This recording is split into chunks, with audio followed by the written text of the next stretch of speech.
তো এতক্ষণ হয়তো বা আমাকে নিয়ে যা কারাগারে নিক্ষেপ করতো, নাহলে চাবুক মারতো। হাই হাই, কিন্তু সেই জায়গা থেকে হয়তো বেঁচে গেলাম। 40টা শিশুর রক্ত হ্যাঁ। দিয়ে আগে সাধনে বসা লাগছে। 40টা শিশুর রক্ত ওই কুয়োর মধ্যে দেওয়া আসলো, ও নিজে সাধন করছে। এখন রাজার বাড়ির সামনে আসলাম, এখানে একটা নোটিশ টাঙ্গানো আছে, যে দেখুন সূর্যের আলো হয়তো বা দেখতে পাচ্ছেন না, টানা রোদ। এখানে লেখা আছে পরশুরাম প্যালেস। এই ধাঙ্গড়েরা, ইতরেরা, শিক্ষিত সমাজ, তোদেরকে বলছি, এই প্যালেস কি কেউ বুঝবে? এগুলো ইতিহাস জায়গা, এগুলো মানুষ আসবে আগের পুরাতন প্রাচীন কিছু গল্প জানার জন্য, ইতিহাস জানার জন্য। তো সে এটা একটা রাজপ্রাসাদ বা রাজবাড়ি এরকম লেখা উচিত ছিল। বাংলাদেশের সব জায়গায় দেখেছি, কিন্তু এখানে এসে মানে বগুড়া সিটি হওয়ার সঙ্গে সঙ্গে হ্যাঁ, এই রাজার বাড়ি আর রাজার বাড়ি নাই, রাজপ্রাসাদ আর রাজপ্রাসাদ নাই, এখানে হয়ে গেছে প্যালেস। চাঁদপুর থেকে তো এসেছেন আপনি। আচ্ছা, এখানে এসে কি কি দেখলেন? এখানে এসে মাজার দেখছি। জি জি। কিসের মাজার এটা বলে? শাহ সুলতান মাজার। সুলতান মাজার দেখছি। তারপরে এখানে কুয়াটা দেখছি। জি। এখানে মোমেন দেখছি। আচ্ছা, বগুড়ার মোমেন। হ্যাঁ। জাদুঘর দেখা হয়েছে? জাদুঘর যাবো এখন। ও, এখন জাদুঘর যাবেন। এগুলো কি বাবু, তো কোথায় থেকে আসছেন? এটা আব্বু হয়, চাঁদপুর থেকে এসে। তোমার নাম কি? আচ্ছা, তানভীর। তোমার নাম কি বাবু? ফাহিম আর তানভীর। তোমরা উনি পূজা করতো আপনার নিজের লক্ষ্য পূরণ করার জন্য, আপনার নিজের মাকে বলি দিছিল। উনি মানে ওই যজ্ঞ থেকে উঠে যে মানে ওর মাকে যায় পেছন থেকে মানে কোপ মারে, বলি দেয় হাসা দিয়ে। কেন মারলো মাকে? মানে ওখানে পূজাতে ওনার রক্ত দিবে। ও বাহ বাহ। দর্শক বন্ধুরা, আসসালামু আলাইকুম। প্রতিবারের মতন এমন একটি জায়গাতে চলে আসছি, এমন একটি রাজবাড়ি দেখানোর জন্য। এই রাজা নাকি তার আপন মাকে হত্যা করেছে। সেই হত্যাকারী রাজা, অত্যাচারী রাজা, এবং সেই রাজা বলে নাকি ছিল একজন জাদুকর। চলুন আপনাদেরকে দেখাবো, আজকে এই ভিডিওতে তুলে ধরবো এমন একটি ভয়ঙ্কর রাজা, বা সেই রাজা আপন মাকে হত্যা করেছে, সেখানে আপনাদেরকে নিয়ে যাচ্ছি। দর্শক বন্ধুরা, আমি এখন রয়েছি বগুড়া জেলার শিবগঞ্জ উপজেলাতে। চলুন আপনাদেরকে নিয়ে যাব সেই ভয়ঙ্কর রাজার রাজবাড়ি, রাজদরবার, যেখানে তার মাকে হত্যা করেছে। চলুন ঘুরে আসি, আপনাদেরকে দেখাবো আজকে সেই রাজপ্রাসাদ, যেই রাজপ্রাসাদে অনেক হত্যাকাণ্ড হয়েছিল, হত্যা করা হয়েছিল। সেই ভয়ঙ্কর জাদুকর রাজার বাড়িতেই এখন আপনাদেরকে স্বাগত জানাচ্ছি আমি, মোশাররফ হোসেন ইমন। তো এই যে দেখুন আমার সামনে দেখতে পাচ্ছেন, সামনে সুমন ভাই যাচ্ছে, তার পিছন পিছন আমি যাচ্ছি। এই সুমন ভাইয়ের কাছ থেকেও কিন্তু আমরা জানার চেষ্টা করব এই রাজা, তার নাম কি এবং কোন বংশের রাজা। আর এটাই বলে নাকি ছিল একসময় রাজধানী। বিশ্বে যত রাজা রাজদরবার ছিল সবাই বলে নাকি এখান থেকে বাজেট পাস হতো। যেমন আমরা জানি যে যেমন হোয়াইট হাউস, বা দেখা যাচ্ছে বাংলাদেশের সংসদ ভবন, যেখানে বিল পাস হতো দেশ চালানোর জন্য, এরকম সারা বিশ্ব থেকে এখানে সেই রাজারা কিন্তু আসতো। তো সেই রাজ্যেই কিন্তু এখন প্রবেশ করলাম। তো এখন আমি যাচ্ছি সেই সুমন ভাইয়ের পিছন পিছন। সুমন ভাই, আর কত দূর ভাই? কোন সামনে? এদিকে তাকা, বলেন তো কোন দিকে? এদিক দিয়ে যাওয়া লাগবে। এদিক দিয়ে যাওয়া লাগবে? জি। এখনো কি রাজপ্রাসাদ আছে? এখন আপনার ভাঙ্গা অবশিষ্ট আছে। এদিকে এদিকে আপনি তো সেই কোথায় সেই ভাঙ্গা অবশিষ্ট আছে? আপনার সামনে কুয়া আছে, জিপটুন। সুমন ভাই, জি, আসলে রাজদরবারটা কোন দিকে? রাজদরবার এদিক দিয়ে যাওয়া লাগবে। এদিক দিয়ে? হ্যাঁ। আচ্ছা আচ্ছা। এর আগে কি গেছেন আপনি? আমরা আসি তো এখানে। এখানে আসেন? জি। এখনো রাজার বাড়ি আছে? রাজার বাড়ি আপনার ভাঙ্গা চুরো অবশিষ্ট আছে, কুয়া আছে। এখানে কুয়াও আছে? হ্যাঁ, যেখানে আপনার মানুষ জীবিত হতো। এই মানুষ জীবিত হতো? হাস, মানুষ কখন জীবিত হয়? যুদ্ধ করতে করতে মনে করেন যে ওর ভিতর মানে হত্যা করে ফেলে দিত, ওর মধ্যে কুয়ার মধ্যে ফেলে দিত, তাকে জীবিত হয়ে যেত। তো কোথায় সেই কূপ? আসেন। আচ্ছা আচ্ছা, সত্যি মরা মানুষ জীবিত হতো? হ্যাঁ অবশ্যই, আপনি যা বলবেন তাই বলবেন। আচ্ছা আচ্ছা, দেখি আমরা কিন্তু যাচ্ছি সেই এই রাজদরবারে বলে নাকি ঢোকার প্রবেশ মুখেই একটি কূপ আছে বা কুয়া আছে। সেই কুয়াতে বলে নাকি মৃত মানুষ জীবিত হয়। তো এই কথা বলতেছে আমাদের সুমন ভাই। কোথায় ভাইজান? কি কুণ্ডু? জিওতকুণ্ড। জিওতকুণ্ড মানে কি? মানে এই কূপে মানুষ ফেলে দিলে জীবিত হতো। এই সেই কূপ? হ্যাঁ, পানি খাওয়ালেও জীবিত হতো। আচ্ছা, সেই এই কূপ না? আর রাজপ্রাসাদটা কোন সাইডে? রাজপ্রাসাদ আপনার তেমন নাই, ভাঙা কাছে অবশিষ্ট আছে। তো এই যে দেখুন, এই সেই কূপ, যেই কূপে বলে নাকি মৃত মানুষ বলে নাকি জীবিত হতো, এই জায়গাতে বলে ফেলা দেয়। আর এই যে এখানে বলে নাকি যে এই পাথরটা আছে, এই পাথরটা দিয়ে বলে নাকি রশি দিয়ে বলে নাকি নিচে নামা দেয়। আর সেই মৃত মানুষ বলে নাকি নিচ থেকে উঠে আসে জীবন্ত হওয়ার পর এই যে সিঁড়িগুলো দিয়ে, এই যে দেখুন এই যে সিঁড়ি। তো এই হচ্ছে অবস্থা, এটাই হচ্ছে জিয়তকুণ্ড। আদৌ কি মুখের কথা না এখানে কোনো রাষ্ট্রীয়ভাবে কিন্তু ইয়ে আছে, সেটা আমরা এখন দেখব। ওই পাশে একটা কিন্তু সাইনবোর্ড দেখতে পাচ্ছি, যা সেখানে হয়তো বা লেখা রয়েছে কিছু দিক নির্দেশনা বা কোনো নোটিশ এখানে ঝুলানো রয়েছে। এই যে দেখুন, এখানে লেখা আছে জিয়তকুণ্ড, মানে এখানে এই যে লেখা আছে যে এখানে মৃত মানুষ এখানে ফেলা দেওয়ার পরে তারা কিন্তু জীবিত হতো। এখানে কিন্তু পুরো নোটিশ আপনারা স্ক্রিন থেকে শর্ট মেরে কিন্তু এখান থেকে স্ক্রিনশট মেরেও কিন্তু নিয়ে আপনারা পড়ে দেখতে পারেন। তো যাই হোক, আমি এই যে এই সেই কূপ, এই যে দেখুন যে মরা মানুষ জীবিত হতো, খালি শুনলেই তো ভয় লাগতেছে। এই যে দেখুন, এই যে আচ্ছা আচ্ছা ভাই, এক মিনিট। তো আমি এখানে দর্শনার্থী এসেছে দুটা ভাই, আমি শুনবো যে আপনারা কোথা থেকে আসছেন? আমরা চাঁদপুর থেকে এসেছি। চাঁদপুর? জি। তো এটা তো অনেক দূর, ভোলা চাঁদপুর। চাঁদপুর, জি। আচ্ছা আচ্ছা, বগুড়া আসছি ঘোরার জন্য। ভাই বললো ভাই বগুড়ার, জি জি, ভাই দেখাতে নিয়ে আসলো। আচ্ছা আচ্ছা, এই কুয়াটা নাকি মরা লাশ ফালাইয়া আবার জিন্দা হয়ে উঠতো। হ্যাঁ জিন্দা হয়ে দেখার উঠতো, জন্য। সেটা দেখলেন? এখন দেখছি, ভালো লাগতেছে। মোটামুটি আমার ছেলে। আচ্ছা, এই বাবু কি নাম তোমার? ফারহান তানভীর। আচ্ছা আচ্ছা, তোমার নাম? ফাহিম। আচ্ছা ফাহিম, খুব সুন্দর। তাহলে কি কি দেখলেন এখানে? দেখছি অনেক কিছু। মাজারটা দেখছি, কি মাজার? শাহ সুলতান। শাহ সুলতান মাজার দেখছি। এখান থেকে ঘুরতে ঘুরতে কুশ পাথর, আচ্ছা আচ্ছা, মোটামুটি অনেক কিছু যে দুধ দেখার থেকেও আছে। পাথর, হ্যাঁ, হ্যাঁ। সেটাও দেখেছেন? হ্যাঁ, হ্যাঁ, হ্যাঁ। কেমন লাগলো এই বগুড়াতে এসে? হ্যাঁ আলহামদুলিল্লাহ, অনেক ভালো লাগতেছে। আচ্ছা আচ্ছা, ঘুরতে মোটামুটি ভালোই ফিলিংস। দর্শক বন্ধুরা, চাঁদপুর অনেক দূর, আপনারা জানেন। সেই চাঁদপুর, ভোলা চাঁদপুর, সেই বরিশাল বিভাগের সেই চাঁদপুর থেকে তো এসেছেন আপনি। আচ্ছা, এখানে এসে কি কি দেখলেন? এখানে এসে মাজার দেখছি। জি জি, কিসের মাজার এটা বলে? শাহ সুলতান শাহ মাজার। সুলতান মাজার দেখছি। তারপরে এখানে কুয়াটা দেখছি। জি, এখানে মমিন মোমেন দেখছি। আচ্ছা, বগুড়ার মমিন। হ্যাঁ। জাদুঘর দেখা হয়েছে? জাদুঘর যাবো এখন। ও, এখন জাদুঘর যাবেন। এগুলো কি বাবু, তো কোথায় থেকে আসছেন? এটা আব্বু হয়? চাঁদপুর থেকে এসে। তোমার নাম কি? ফারহান তানভীর। আচ্ছা, তানভীর। তোমার নাম কি বাবু? ফাহিম। ফাহিম আর তানভীর, তোমরা দুই ভাই না? তো যাই হোক দর্শক বন্ধুরা, আমি সেই ওকে, তো আমি সেই জিয়তকুণ্ডটা দেখাবো। আর এই পাশে সেই রাজার বাড়ি, রাজপ্রাসাদ। এই রাজপ্রাসাদে কিন্তু আপনাদের এখন আমি নিয়ে যাব। দর্শক বন্ধুরা থাকুন আমার সাথে। দর্শক বন্ধুরা, এই সেই কূপ, আর এই কূপের পাশে সেই রাজার বাড়ি। সেই রাজার বাড়িতেই এখন কিন্তু আমি যাচ্ছি সেই সুমন ভাইকে নিয়ে। দর্শক বন্ধুরা, আমি এখন আপনাদেরকে নিয়ে যাচ্ছি সেই রাজার বাড়িতে। যেই রাজার বাড়িতে বলে নাকি এখনও বলে নাকি অনেক অদ্ভুত ঘটনা ঘটে। আর এখানেই বলে নাকি সেই অত্যাচারী রাজা, সেই রাজার কিন্তু বাড়ি এই সামনে, সেই রাজপ্রাসাদ যেখানেই তার মাকে হত্যা করেছিল সেই জায়গা, এবং সেই রাজপ্রাসাদের মধ্যেই আপনাদেরকে আমি নিয়ে যাচ্ছি, থাকুন আমার সাথে। তো দর্শক বন্ধুরা, এই যে দেখতে পাচ্ছেন আমার সামনে সেই রাজবাড়ি। সেই রাজবাড়িতেও এখানে একটা নোটিশ দেখতে পাচ্ছি। এ বাবু, কি এগুলো আরসি? না, কি এলে? মিষ্টির পানি। বৃষ্টির পানি কি করবেন? বৃষ্টির পানি হলো মিষ্টির পানি। ও, মিষ্টির পানি। তো যাই হোক, এই যে দেখুন এখানেও কিন্তু একটা নোটিশ ঝুলানো আছে। এই যে দেখুন, এই যে দেখেন এখানে লেখা রয়েছে পরশুরাম প্যালেস। বাপরে, একটা স্টাইল। এটা আসলে আমি এটা একটু নেগেটিভ চোখেই দেখলাম, কারণ প্যালেস কিসের, কিসের প্যালেস? হ্যাঁ ভাই, পাগলের দেশ যেখানে বসবাস করি।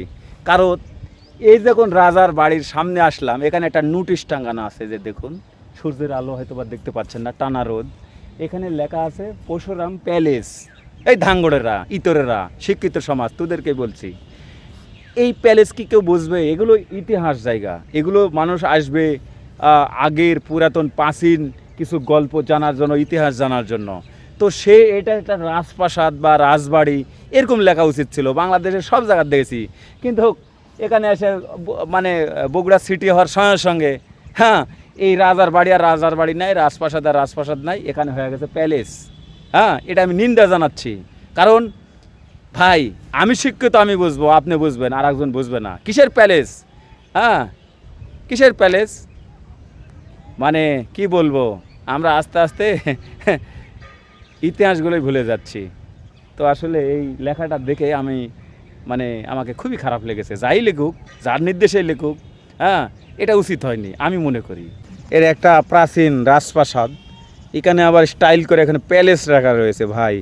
এখন বিভিন্ন বাসা বাড়ির সামনে দেখা যায় অমুক ভিলা, তারপরে কোথায় দেখা যায় নিড়, কোথাও আবার দেখা যায় প্যালেস। তো এই স্টাইলটাও এখানেও এসে দেখলাম একটা সরকারের নোটিশের ভিতর এখানে যে রাজা পরশুরামের রাজপ্রাসাদ লেখা থাকবে সেটা না, এটা একটা প্যালেস। তো এই জিনিসটা আমি একটু নেগেটিভ চোখেই আমি নিলাম, এটা তাদের চরম ভুল হয়েছে। তো যাই হোক, এই যে দেখুন, এই যে আমার সামনে দেখতে পাচ্ছেন, এটা হচ্ছে সেই পরশুরামের বিশাল বড় রাজপ্রাসাদ। কোথায় কি কত কক্ষ ছিল সেগুলো কিন্তু এখন আমি পরিচয় করে দেব। আর সেই ভয়ঙ্কর যে রাজা ছিল পরশুরাম, সেই পরশুরামের বলে নাকি কয়েকটি রানী ছিল, তাদের আলাদা আলাদা থাকিবার জায়গা, বা এখানে সেই শিলাদেবীর ঘাট কিন্তু এই প্রাসাদের পাশেই।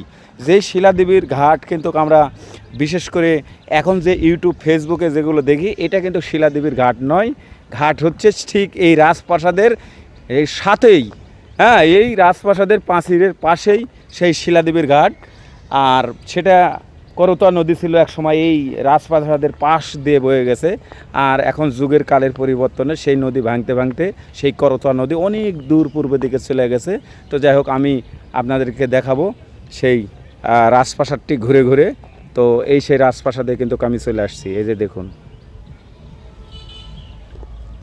এই যে আমি এখন যে এখন প্রাসাদের উপর দিয়ে কিন্তু আমি ঘুরতেছি। এই যে দেখুন, এই যে একটা কক্ষ, এই যে একটা কক্ষ, তারপরে আমি একটা লাফ দেবো জোরে করে, মানে অনেক দূর লাফ দেওয়া যেতে হবে। ওই এই তুমি লাফ দিও না ভাই, হ্যাঁ, আর বা এই এই রে বাপরে, এই যে দেখুন আমরা লাফ দিয়ে আসলাম। এই লাফ দেওয়ার অর্থ হচ্ছে যেখানে এই শয়তান রাজা অত্যাচার করতো, বা যেখান থেকে সেই অন্যায় আদেশগুলো দিত, যেখানে বসে থাকা তার বিচার কার্যক্রম করতো, সেই এই যে দেখুন সেই আসনটি, এই জায়গা, এই যে দেখুন এই বিশাল বড় জায়গাতে তিনি কিন্তু বসে কিন্তু বিচার করতেন। আর সেই অন্তর্বহন রাজমহল যাই বলেন না কেন, এই সামনে এগুলো আলাদা আলাদা কক্ষ রয়েছে। তো দেখুন এক সময় কিন্তু এখানে বিশাল বড় রাজপ্রাসাদ ছিল। কিন্তু এখানে আর একটা বিষয় হচ্ছে যে এই প্রাসাদের যে রাজা দাবি করতেছি আমরা, সেই রাজা কিন্তু এই রাজ্যের কিন্তু একটা প্রজা ছিল মাত্র। এখানেই একটু ঝাড়া, মানে কি বলবো, পিএসের কাজ করতো, বা দেখা যাচ্ছে যে তার আড়াতে বাড়াতে শুনতো, যাকে বলা হয় পিয়াদা, এরকম একজন ব্যক্তি ছিল সেই পরশুরাম।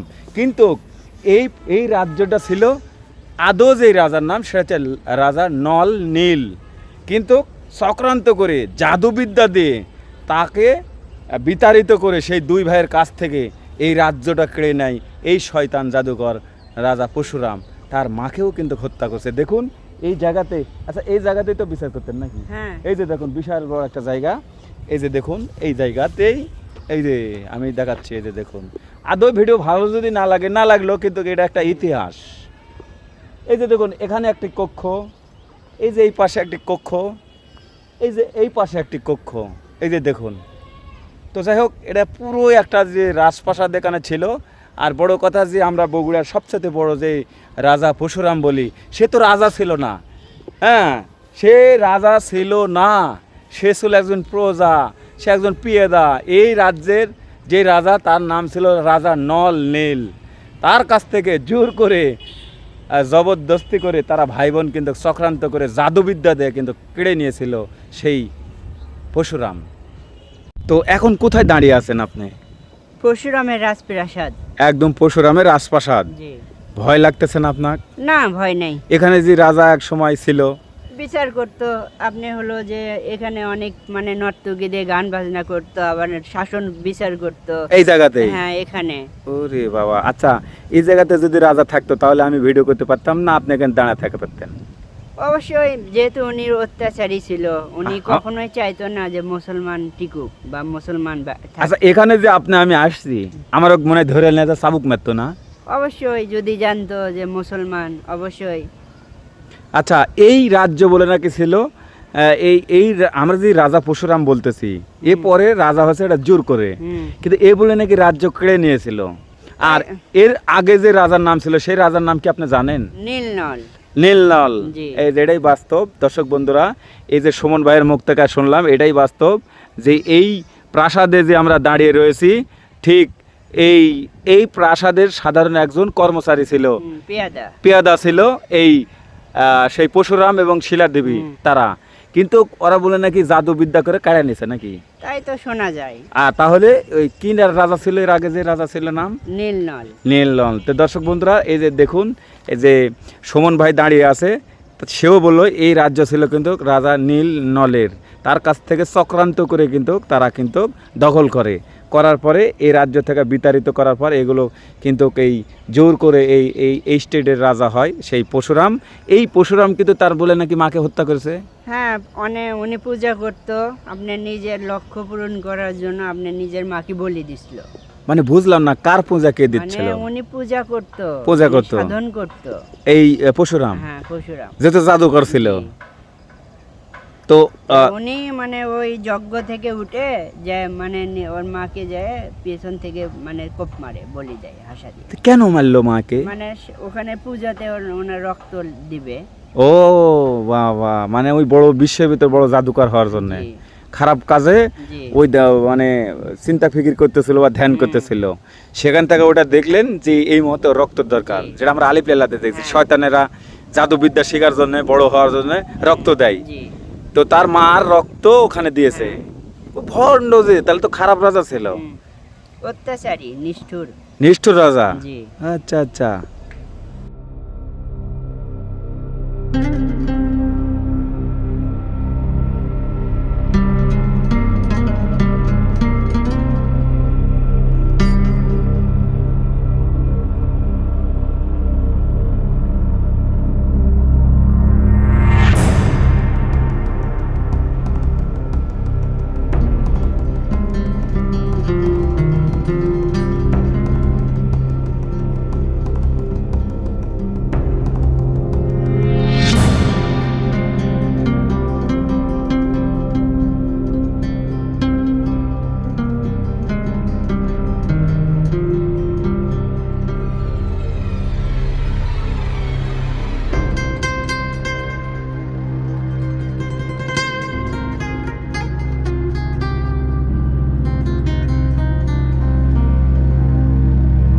দেখুন দর্শক বন্ধুরা, এই রাজা এমন একটি খারাপ রাজা ছিল যে এই রাজ্যের যে রাজা ছিল নীল আর নল, তার কাছ থেকে কিন্তু চক্রান্ত করে কিন্তু কেড়ে নেয় এই সেই রাজা পরশুরাম, যে পরে যে রাজা হয়েছিল। সে কিন্তু জাদুবিদ্যা, সে বড় জাদুকর হওয়ার জন্য কি করেছিল, তার যজ্ঞের ভিতর ধ্যানে ছিল সেই সময়, যে তুই ঘুম থেকে বা তুই এই ধ্যান থেকে উঠে যাক প্রথমে পাবি, তার কিন্তু রক্ত এখানে বতন দিকে লাগবে, হত্যা করতে হবে। সে ধ্যান থেকে উঠে দেখলো যে ঠিক চেতন পাওয়ার পর বা সেই ধ্যান থেকে উঠে দেখে তার মা তার পাশে, ওর মাকে কিন্তু সেই খড়ম দিয়ে বা সেই বিশাল বড় তরোয়ার দিয়ে সেই হত্যা করে সেই রক্ত দিয়ে তার যজ্ঞ কিন্তু পূরণ করে।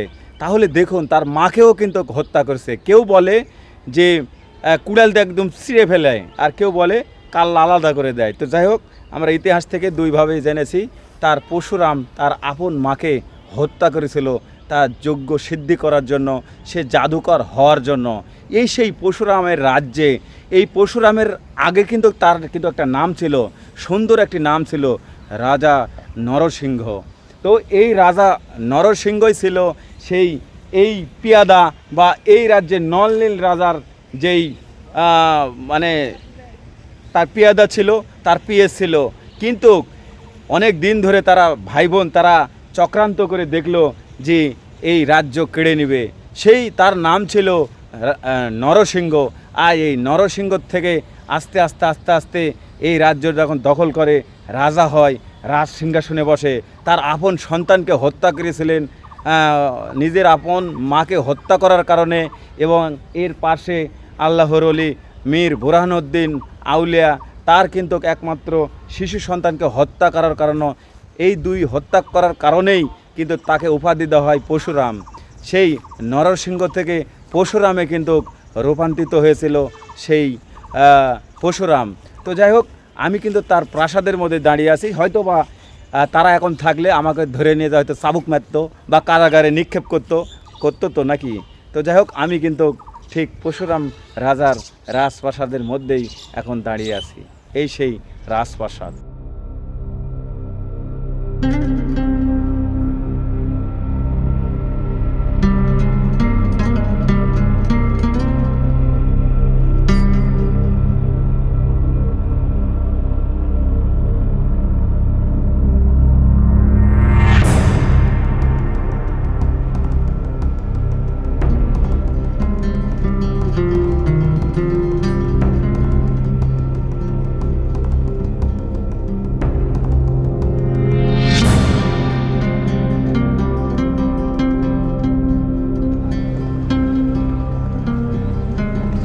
হ্যাঁ 40টা শিশুর রক্ত হ্যাঁ। দিয়ে আগে ওক সাধনে বসা লাগছে কাক ওই পরশুরাম।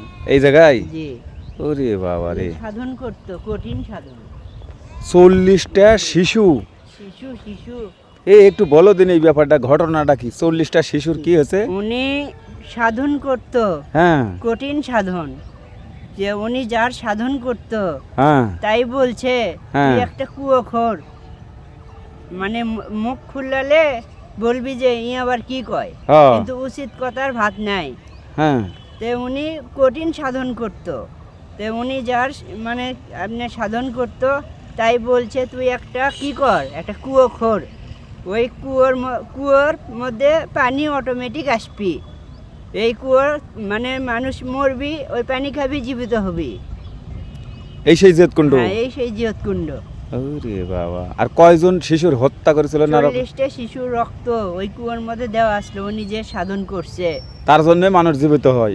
ওর মধ্যে আপনি হলো যে পানি খাওয়াইয়ে জীবিত হয়ে যেত, ওরে। আশপাশে কাউকে যেতে দিত না, আর মানে গেট লাগানো থাকতো। এই কুপির যখন এটা চালু করে জি। ওরা, তখন 40টা শিশুর রক্ত দেওয়া আছে। হ্যাঁ, তারপর গান ওটা হচ্ছে সেই মরা মানুষ জীবিত হয়। এমনকি ঘোষণা দেওয়া আছে কোনো ছেলে সন্তান, কোনো মুসলমানের সন্তান এখানে আজান দেওয়া নিষেধ। এই জায়গায় হ্যাঁ, মানে মুসলমানের সন্তান হলে তো আজান দেয়, সেটা দেওয়া নিষেধ। নিষেধ। ওরে বাবা, তে আপনি কি কথা বললেন গুরু? জি, আপনি তো দেখছো অনেক কিছু জানেন। না জানলে হবে?